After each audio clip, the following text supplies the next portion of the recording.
जय शिवराय मित्रांनो. तर आजचा तुम्हाला properly logo step by step समजून सांगितलेला आहे, तुम्ही कशा प्रकारे त्याचा यूज करू शकता. तर PLP फाईल मी तुम्हाला डिस्क्रिप्शन बॉक्समध्ये दिलेली, त्याला कोणत्या प्रकारचा पासवर्ड दिलेला नाही आहे. तर व्हिडिओ पूर्ण बघा. तर चला तर आपण लगेचच आपल्या व्हिडिओला सुरुवात करूया. पण सबस्क्राईब मात्र नक्की करा. जय शिवराय मित्रांनो, रामकृष्ण. तर आजचा नेमका आपला विषय हा आहे की काही मित्रांचा हा प्रश्न आहे. काही मित्रांच्या मला कमेंट आल्या होत्या आणि इंस्टावर देखील कॉल्स आले होते की भावा आम्हाला नेमकं कॉलिग्राफी फंट बनवायचा आहे, तर नेमका कसा बनवायचा ते देखील मी तुम्हाला सांगणार आहे व्हिडिओमध्ये. तर पूर्ण कॅलिग्राफी फोनची लिंक मी तुम्हाला डिस्क्रिप्शन बॉक्समध्ये दिली आहे, तेथून जाऊन तुम्ही अवघ्या तासामध्ये तुम्ही डाउनलोड करू शकता. तर प्रश्न हा आहे की नेमकं तुम्हाला आता बनवायचं कसं. तर प्रॉपरली तुम्हाला स्टेप बाय स्टेप समजून सांगितलं आहे. तर तुम्ही एकच काम करा की व्हिडिओला स्किप करू नका. कारण काय असतं मित्रांनो, जे ते मेन पॉईंट देतो, मित्रांना असं वाटतं की कधी व्हिडिओ संपतो, बरोबर. व्हिडिओ संपल्याच्या नंतर आपण कधी फॉन्ट डाउनलोड करतो आणि कधी त्याला सेट करतो, यूज प्रॉपरली कधी करतो आपण, बरोबर. आता सगळं जर तुम्हाला तुमचं जरा वेळ नाही घेता तुम्हाला प्रॉपरली सांगणार मी. आता सगळं जर तुम्हाला तुमचं एखादं नाव घ्यायचं. आता जसं मी टाकतो निलेश, तर सगळ्यात आधी मी निलेश नाव टाकले. आता तुम्ही थंबनेलला वेगळं नाव बघितलं असेल, पण आता कसं आहे माहिती आहे का, तोच फॉन्ट जर टाकला तर कसं वाटतं ते की याने दुसरंच काहीतरी एडिट केलं असेल किंवा ती PNG असेल, बरोबर. आपला काही तसा प्रश्न नाही. आता तुम्हाला टेक्स्चरवरती जायचं आहे, तर टेक्स्चरची लिंक देखील मी तुम्हाला डिस्क्रिप्शन बॉक्समध्ये दिली. तर टेक्स्चरचं एवढं काही नाही, ते टेन्शन नाही घ्यायचं मित्रांनो. टेक्स्चर तुम्हाला कोणत्याही पद्धतीने मिळून जातील. आता माझ्याकडे खूप टेक्स्चर आहेत. आता याला तुम्हाला लगेच लॉक करायचं आहे. आता याच्या आधी तुम्हाला जे तुमचं बॅकग्राऊंड आहे ते तुम्हाला व्यवस्थित दिसणार नाही, तर तुम्हाला या डबल लेअरवरती क्लिक करायचं आहे आणि कलरवरती जायचं आहे आणि तुम्ही इथं कोणते कलर घ्यायचा आहे. माझं तर म्हणणं आहे तुम्ही व्हाईटच कलर घ्या, कारण व्हाईट कलर जो असतो ना मित्रांनो तुमचा एकदम प्रॉपरली बसतो, बरोबर.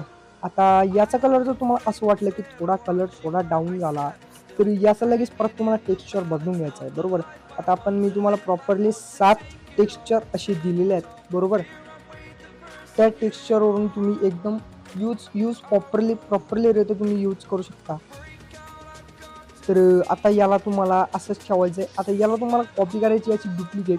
आता इथे टाकायचे तुम्ही काही टाकू शकता. आता तुम्हाला ब्रॅकेटमध्ये टाकायचं आहे पाठी, तुम्ही काही टाकू शकता. तुम्हाला जे टाका वाटलं ते तुम्ही टाकू शकता, पण बरोबर प्रॉपरली टाकायचं आहे, बरोबर. थोडी मिस्टेक झाली तर त्याची थोडी चूक होते, बरोबर. आता याला क्लिक केल्यानंतर त्याला परत तुम्हाला डुप्लिकेट करून इथे टाकायचं आहे तुमचे जे आडनाव वगैरे असेल.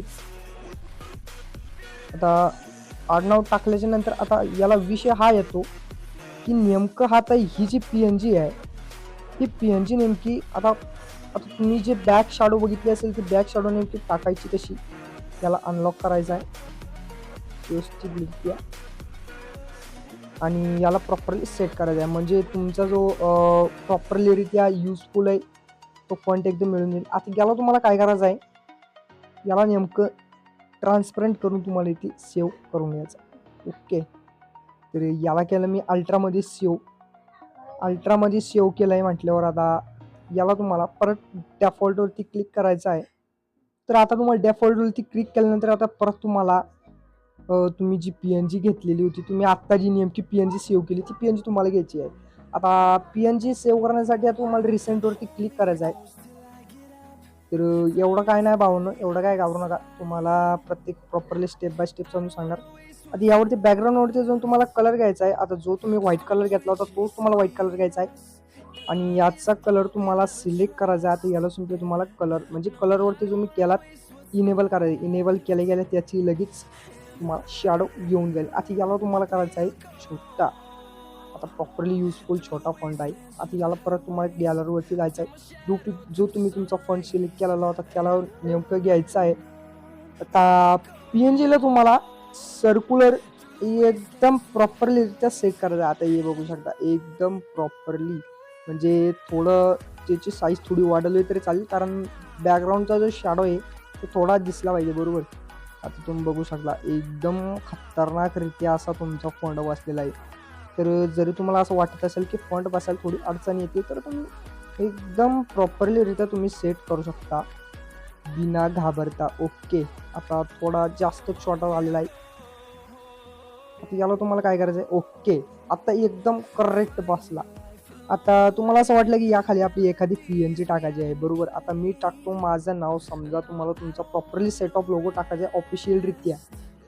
तर याला तुम्हाला तुमची जी लँग्वेज आहे ती इंग्लिश सिलेक्ट करून इश्यू ग्राफिक अँड कॅलिग्राफी हा तुमचा फॉन्ट टाकल्यानंतर इथे तुम्हाला व्यवस्थितरित्या, तर आता याला तुम्हाला प्रॉपरली हे बघा एकदम स्टायलिश प्रकारे तुम्हाला याला सेट करायचं आहे. सगळ्यात आधी तुम्हाला आता याची साईज एकदम छोटी साईज करायचं आहे, बरोबर. आता याला तुम्हाला एक फॉन्ट वापरावा लागेल. तर फॉन्ट काय आहे, आता तुम्हाला कोणतेही फॉन्ट तुम्ही घेतला तर चालेल. हा घेतला तर चालतंय, हा घेतला तर चालतंय. माझं म्हणणं तर त्या हाच घ्या. ओके, तर याला आता स्पॅचिंगवरती क्लिक करून तुम्हाला याची स्पॅचिंग थोडी वाढवायची आहे, म्हणजे एकदम ऑफिशियलीरित्या, बरोबर. आता नेमकं स्पेस असतो ना, तर त्या प्रकारे तुम्हाला याला स्पेस द्यायचा आहे, बरोबर. आणि मध्यमा म्हणजे लोगोच्या PNG बरोबर म्हणजे सेट प्रॉपरली सेट करायचा आहे. ओके, तर झाल्या आता तुमची प्रॉपरली PNG ऑफिशियलीरित्या सेट झालेली आहे. कोणत्या प्रकारे तुम्हाला प्रॉब्लेम नाही. आता तुम्ही याला बॅकग्राऊंडमध्ये कोणताही कलर टाकू शकता, ग्रेडंट टाकू शकता, सिम्पल कलर टाकू शकता. माझं तर म्हणणं आहे तर तुम्ही व्हाईटच कलर ठेवा, कारण PNG उठून